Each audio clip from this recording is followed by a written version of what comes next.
This episode is brought to you by Strategies for Supporting Twice Exceptional Students. The course from Emily Kircher-Morris is a learning and continuing education opportunity for school districts everywhere. Go to neurodiversity.university or click the link in the show notes. 4 zones that could be used to describe what we're feeling on the inside. So it could be our feelings, emotions, it could be our energy levels, our sensory state. Self-regulation is tough for a lot of kids, especially neurodivergent ones. So how do we help them build those skills in ways that support them without just focusing on compliance? And how can parents and educators make it easier for kids to use these strategies when they need them most? Leah Kuypers, creator of The Zones of Regulation, is here to talk about it. That's coming up on episode 262. I'm Emily Kircher-Morris, and this is the Neurodiversity Podcast. What is neurodiversity? You see the world differently. Autism spectrum. Gifted. Complexities that are inherently inside. ADHD. Dysgraphia. Tourette's. All brains are different. You are exactly what this world needs. This is the Neurodiversity Podcast. You've heard me talk about my newest book, Neurodiversity Affirming Schools, Transforming Practices So All Students Feel Accepted and Supported, and the podcast my co-author and I have recorded, discussing the topics from the book even more in depth. The next step is to release the professional development courses to support educators in understanding what it takes to create neurodiversity affirming schools, one step at a time. If you're looking for this type of training for yourself or for your staff, you need to get on our list to be the first to know when they are available in the next couple months. Or if you're in the process of planning your professional development for next school year, reach out and chat with us to learn about how we can support your school or district. Of course, we also have our current professional development courses, Strategies for Supporting Twice Exceptional Students, and Foundations of Dyslexia for Educators, which are available now.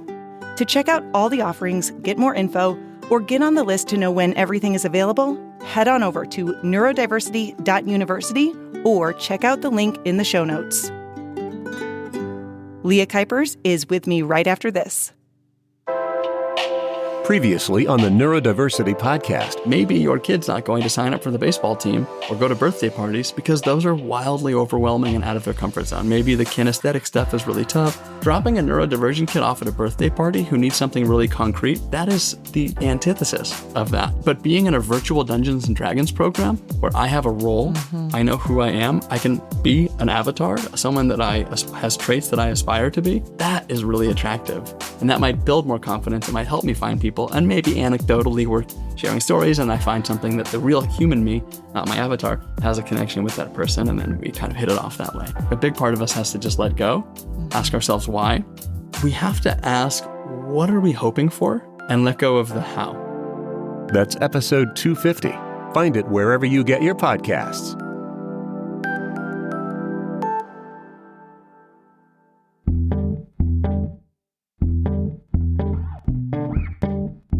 Today, I'm joined by Leah Kuypers, an occupational therapist, autism resource specialist, and an educator who has dedicated her career to helping individuals develop self-regulation skills.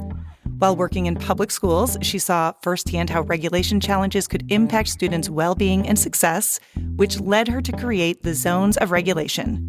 It was released in 2011, and the framework has become widely adopted as a resource in classrooms and therapy settings. Leah, I am so glad to have you here today. Thank you, Emily. It is certainly an honor to be a guest on your podcast and to share my passion with your audience. I actually started my career in public education as well. I worked as a classroom teacher and also as a school counselor. And that was actually when I was first introduced to your work. I just know, having been in the schools, that self-regulation, those types of challenges really impact kids. What was it that first kind of got you to think about this in a different way, where you really wanted to create some sort of a framework? And I'm wondering also, was there something that was already missing from the approaches that were being used at the time that you're like, there's nothing out there that's really filling this need? Well, I was working in the public schools, had a lot of students who were in self-contained classrooms or federal setting for all special ed.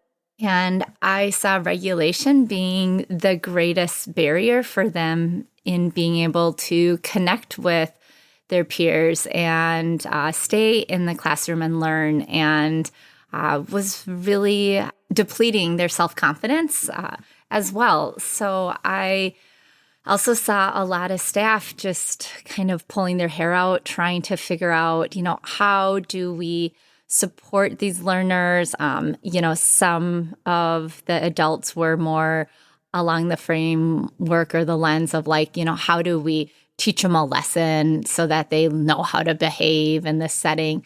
And that really got to me the punitive measures and the seclusion practices, the disciplinary actions, the point systems. And I wanted to truly teach them lessons so that we could build this skill set and foster these competencies around regulation so that they could participate in what was meaningful to them, whether it be their social pursuits or their academic engagement and community involvement. So that was where I was taking classes to get my master's in education and an autism certificate. And it just kind of struck me as a way to systemize the ways that we feel, our energy levels, our different arousal states into these 4 colored zones. So we could put a visual structure to it. We could have a common language to it that made it simple and more accessible for learners who maybe didn't have all the emotional vocab, or quite honestly, a lot of the different ways we feel don't even have a way to describe it very well in our language. So by categorizing it into these 4 zones, it felt like we were removing a barrier for some kids to be able to build out that self-awareness and to communicate with more ease with staff or caregivers or whoever that supportive person might be for them. So can you describe it a little bit for our audience, specifically what this framework looks like? What did you come up with? I thought about 4 zones that could be used to describe what we're feeling on the inside. So it could be our feelings, emotions, it could be our energy levels, our sensory state, and then those have a color assigned to them. So our blue zone is when we have our low levels of arousal, or we feel sad, sick, tired, maybe bored. The green zone is a more organized nervous state. We might feel comfortable, happy, focused, proud in the green zone. The yellow zone is when our energy gets a little higher, yet we still have some of those executive functions more accessible to us. So those emotions might be positive experiences like feeling excited about something or silly with our friends. It can be frustrated when we start feeling confused around our work. It could be that yellow zone. It can be that we're agitated, annoyed, worried about something. And then the red zone is when we have those really powerful feelings that really overwhelm our systems. So it can be elated and ecstatic about something, such as, maybe you get some really great news, or you get the part in the school play, or your football team wins the championship, or whatever it might be. Or it could be panicked, where, you're just flooded with that fear. It can be devastation, as well as really strong anger. So a really key premise of the zones of regulation is that all our zones are okay. This is natural that we're going to move between these different zones. There's no good zone or bad zone. And as we work through the zones of regulation curriculum, we learn how to build awareness of how we're feeling, read our body signals, notice what zone we're in, and then think about, do I need to regulate it to meet my goals of this moment, to achieve the tasks that are before me, or to have a better sense of well-being. So sometimes, running around with classmates on the playground, feeling silly and excited and energetic in the yellow zone, that works really well out on the playground. And we might need to regulate that yellow zone differently as we transition into the classroom to be successful in the schoolwork that is coming. I love that. And I feel like it's a really helpful, clear way to talk to kids about this. One thing that I really have appreciated about it is that it gives this shorthand for expressing emotions, especially because a lot of neurodivergent kids can really struggle with verbalizing that. So especially those who experience alexithymia, which is just that difficulty with labeling emotions or kind of telling the difference between emotions that feel somewhat similar in the body. Putting those emotions into words can be really difficult. Have you noticed that this is one of the ways that this is being used and has been helpful for students who really struggle with identifying those emotions in the first place? Yeah. For me, I had kids on my caseload who were neurodivergent and, kindergarten age to those who were, 20 years old and transition plus programming. And there were learners who had various needs of support and being able to self-identify how they were feeling. Some had robust language about their knowledge base, but that emotional intelligence was something that they had a really hard time articulating or tapping into. And so even though they might be 20 years old, to be able to say, like, I feel frustrated right now was a challenge for them. But in that moment when that frustration is happening, I found that my high school age kids could show on a visual that they were in the yellow zone.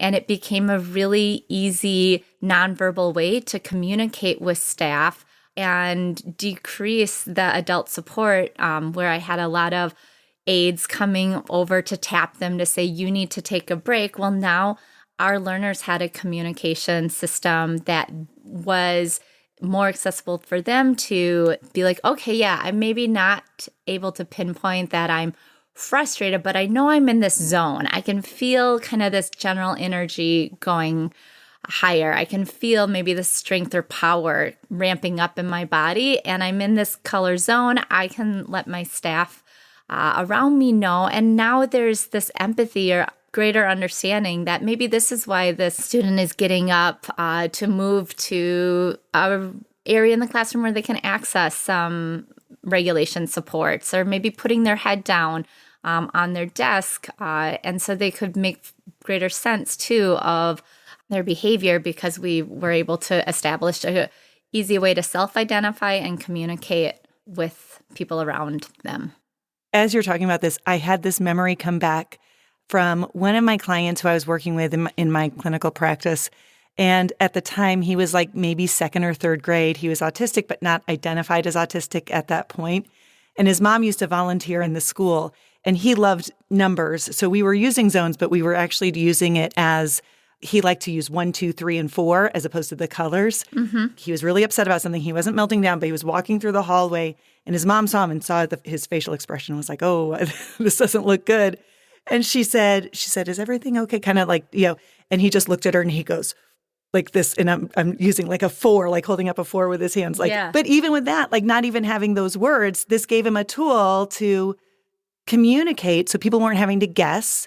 They weren't asking him other questions where he had to verbalize things. And it's so funny. I hadn't thought about that in such a long time, but it was a good stair step for him as he started to build more of those skills as far as verbalizing the emotions and everything else. But that's where he was at that time. And so it really helped him. For humans, as we develop regulation capacities, we're using language-based strategies before we're able to use these metacognitive strategies to regulate, and having a way to bridge from those primary behavior strategies we use earlier in our development to then use more language-based strategies, I find has been so important for so many of our learners. They can communicate, whether it's non-verbally through visual supports or a check-in that we use through their language, whatever that system might be that we help support that learner, but it just gives them that easy access. And the zones doesn't stop at just teaching these 4 color zones. We dig into the emotions that come with each zone. So it's not that we're trying to shortcut and only make things, black or white, or literally blue, green, yellow, and red. But we explore those emotional experiences that come with each zone. We look at the body signals, interoceptive cues that come along with the feelings in the zones.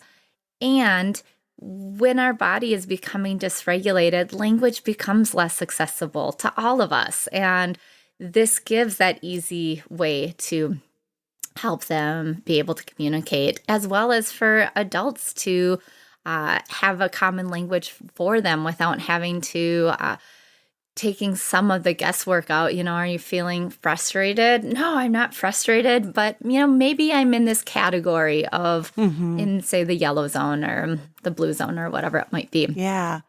I think so often emotions really get labeled as either good or bad, but the reality is obviously all emotions serve a purpose. Can you talk about why you feel like it's really important to move away from that kind of thinking about the good or bad, and then instead really help kids recognize and accept whatever it is they're feeling in any given moment? Exactly. Emotions all serve a purpose for us. And I know that there is this kind of pressure to think about, we're in the classroom. We want to assign, say, the green zone to that learning environment. And the reality is that some of the class is going to be feeling tired. Some kids might be feeling bored. Some kids are feeling confused. Some kids are feeling frustrated. Some are excited, and some are maybe angry about something going on. The reality is we have this whole rainbow of emotions that we experience. And rather than try to assign emotions to contexts or environments, what we're trying to teach is to notice your emotions, notice your zone that you're experiencing, and we might be reflecting to notice, is my goal attainable with how I'm feeling right now? And do I have a sense of well-being? And if there is a mismatch between how we're feeling inside and those goals and the context around us, then we can think about how I might regulate to have that achievement that I'm desiring.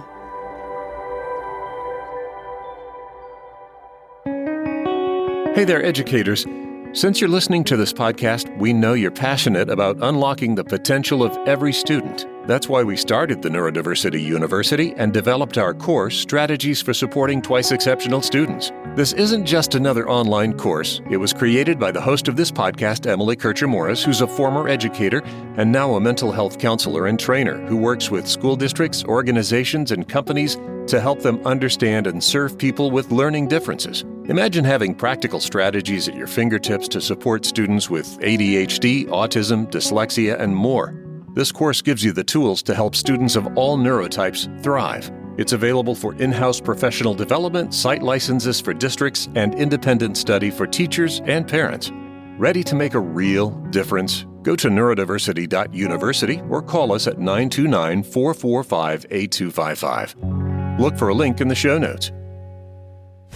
When you were talking about assigning a zone to different contexts or environments, it made me think about how often kids feel shame about the emotions that they're having because I'm not supposed to feel this way in this environment, or I should be feeling this way.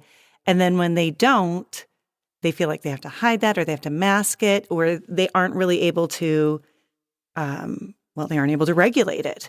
And then they feel guilty and bad about it. Right. And then it's dysregulating for them, really. Yeah, and that's absolutely something that I have really worked hard to evolve the zones over the years to account for this misapplication, essentially, of what was my good intention that maybe wasn't communicated as well, or it was being mispracticed in a way that didn't align with my intent, my values, and my mission. So that maybe pressure on kids to say they're in the green zone, where if you're masking like that, that's going to make you internally feel dysregulated, and it is actually going against the intent of the zones, which is to help support them in regulating. So we really stress all the zones are okay, and that when we create a climate with the zones of regulation, we want the adults to be checking in all four of the zones to really help communicate that, Miss Leah feels tired in the blue zone sometimes, even though I'm in the classroom. And, mom feels maybe frustrated as she's trying to make dinner, and, X, Y, and Z is happening that's taking her away from that.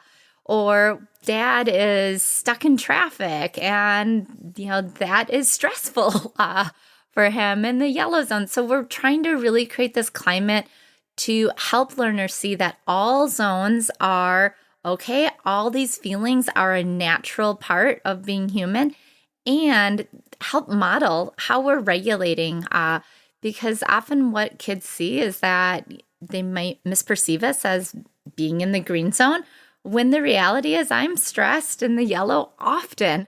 And I'm working to regulate those feelings so I can be successful in interactions with them or whatever it might be. So we're trying to help really dissolve this idea that there should be a zone in any environment assigned to it, or that there should be a pressure, and create a climate where regulation is the norm and not the exception. So when they see that their teacher's regulating, it makes a more inclusive environment for the learners to feel comfortable using tools and strategies to support the regulation.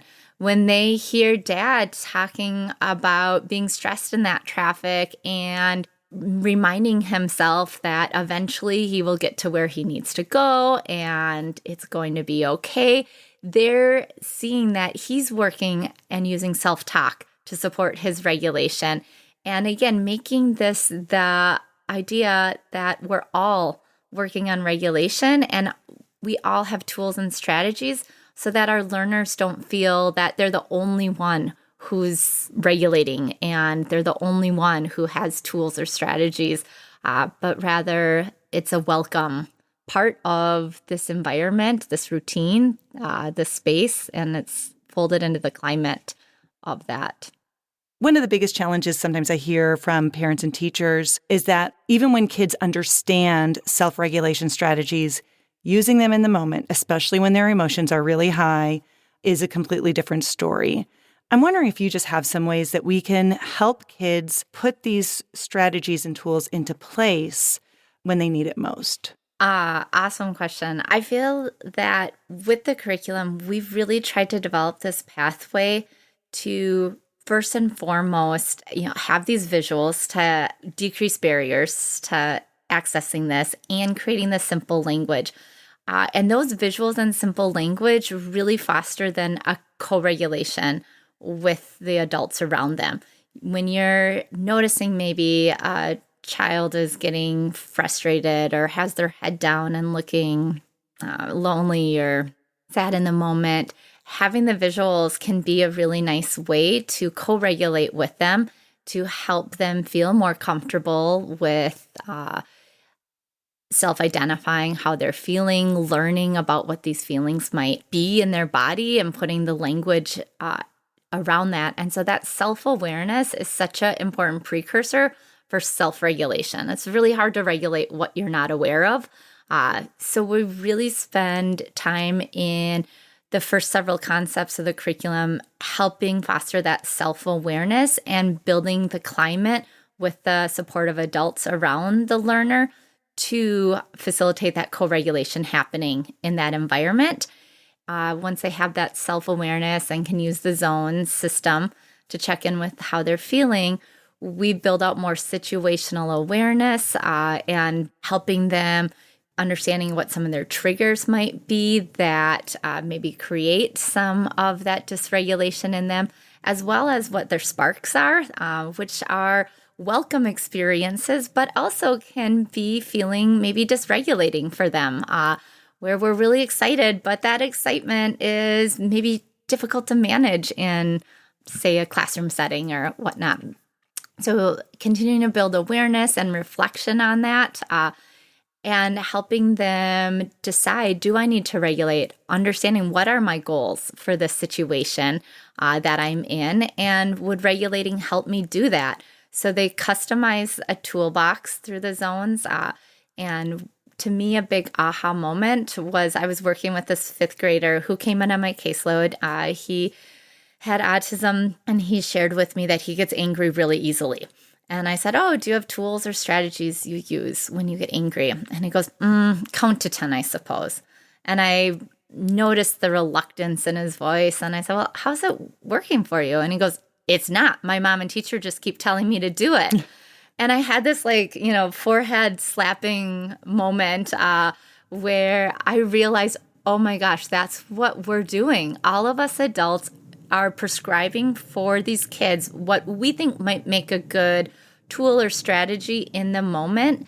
But what we need to do is flip the script, help the learners experience a variety of tools and strategies, and let them buy into what they find powerful. So then that falls back into this zones framework where when you explore a tool, then you can decide what zone that tool might help you regulate. So we don't assign that if you're in the red zone, this is what you need to do. Rather, it's self-discovery from the learner of what tools work for me when I'm in the red zone, really allowing for this agency from the learner, this customization to happen. And I find that really builds that intrinsic motivation too for the learners to use these because they felt the powerful effect of that tool. And so they're more likely to put it in place when they're in, say, that red zone. So ultimately, we continue to add to these visuals with the customized toolbox for each color zone.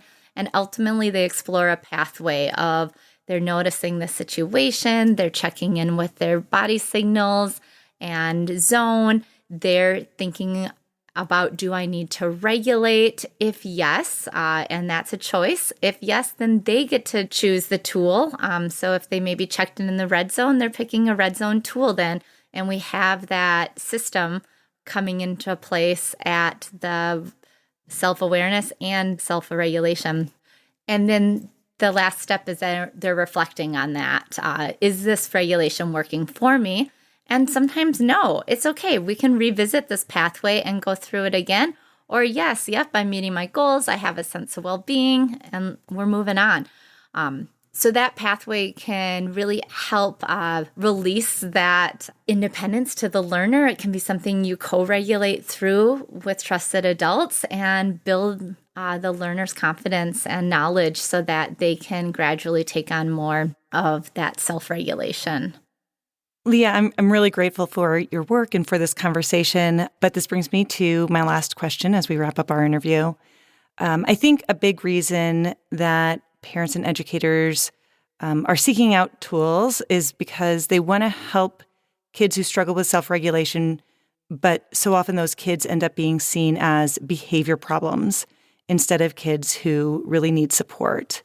So if you were talking to one of these parents or educators who's feeling really stuck, what would you suggest to them as a starting point? What encouragement would you want them to have and to hear as they go forward working with those students? I think that one of the most powerful things I learned as I was starting my career is that regulation is developmental in nature. So we so often are misapplying these behavioral labels to kids who have differences in their development of regulation. And when we look at it from a developmental lens of, okay, there's stages, there's skills that are building to form competencies in this area of regulation, that to me helps me understand that, some kids learn how to read. That's a developmental skill with ease, and others need more support. Regulation works the same way. Some kids just naturally develop this skill set ahead of their peers, and others need more support and more instruction around this. And so that is one thing I really take away, is that we've never punished kids who can't read or single them out on, the chalkboard as with the level system, like you got dropped or you're losing a point. But we do that all the time with kids who are divergent in their regulation abilities. I also think it's really important to understand the neurobiological nature of regulation. Hormone levels impact this. It's no secret that our adolescents, our teenagers have, wild mood swings because their hormone levels are greatly fluctuating during that period of their life. But we can have, little kids who have hormone imbalances that can be impacting their regulation. I know my son, when he would get really irritable, the first thing I would ask him is, when was the last time you ate? And he's like, I need a snack. And I'm like, okay. And that often would just help regulate him in the moment.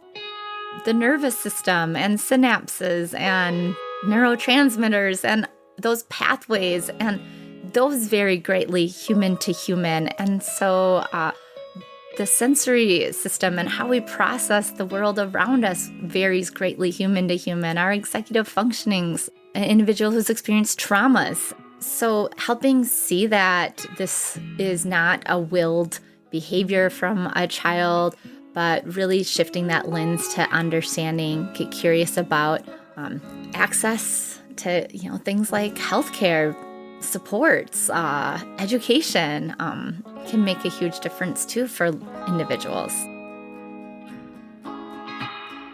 Leah Kuypers, creator of The Zones of Regulation. Thanks for being here today. Thank you.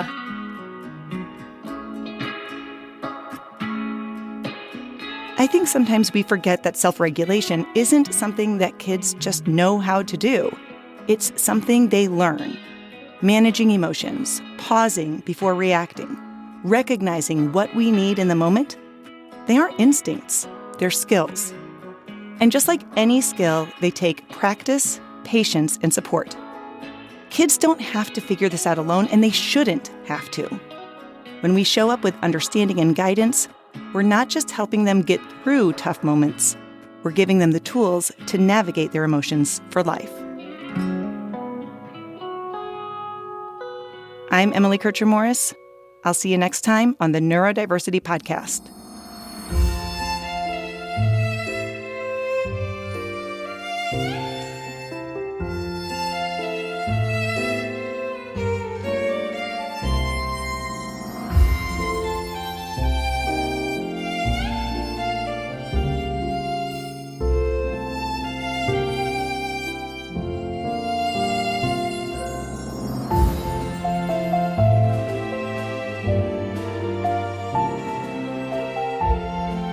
This episode is brought to you by the online course, Strategies for Supporting Twice Exceptional Students. The course from Emily Kircher-Morris is a learning and continuing education opportunity for school districts everywhere. Go to neurodiversity.university or click the link in the show notes to take the course or to learn more about it. Thanks to Leah Kuypers. For more info about Leah, check the show notes. Also, if you can't hear her name without thinking about icy space objects, you and I have something in common. Our host is Emily Kircher-Morris. Corey Orrick is our office manager and production assistant. I'm the executive producer, Dave Morris. For all of us, thank you for listening, and we'll see you next time.